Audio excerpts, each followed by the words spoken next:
What the hell is wrong with speaking? And you know what? It's called opening a dialogue.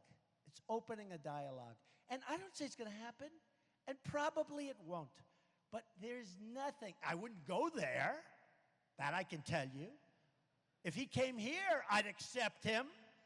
But I wouldn't give him a state dinner like we do for China and all these other people that rip us off, or we give them these big state dinners. We give them state dinners like you've never seen. We shouldn't have dinners at all. We should be eating a hamburger on a conference table, and we should make better deals with China and others. And forget the state dinners. You forget the state dinners. That cost, by the way, a fortune. That cost a fortune. Do you remember when I saw a state dinner, and it's a tent, which is actually unsafe, you know, canvas. It's a tent on the White House lawn. And I actually called up the Obama administration, and I said, I will build you free a 100 million or more ballroom. I'll build it for you. We'll choose 5 great American architects. We'll design something that everybody likes called a charrette.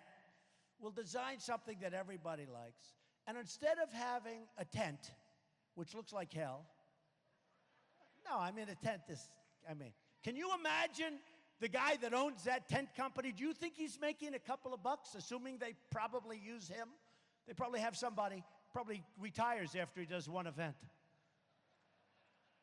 But instead of having a tent on the White House lawn, I will build you in the least conspicuous place. You know, it is the White House, right?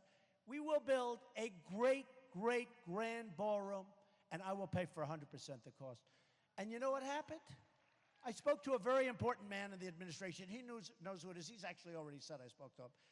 Not a bad man either, David Axelrod. I spoke to him. I said, David, I'll build the ballroom. I'll put up all the money. We'll take 5 great architects, all from America. Little appropriate, right? You know. And I'll build a great ballroom. Bigger than your tent. So beautiful. It'll go so beautifully with the White House. It'll be great. I never heard back. Now, if I was at the White House, I'd say, let's talk a little more. Come on, let's go. But we don't do that because for some reason, we just don't have that. It's just something, there's something wrong. There's something missing. There's something. Now, in our greatness, many years ago, they would have called. They wouldn't have called. It was before the phone. But they would have had that built. They would have said, this sucker wants to give us a free ballroom. Let's take it. So anyway, just a little story. I have so many little stories. I should write. I think I'll have to write another book. Do you think?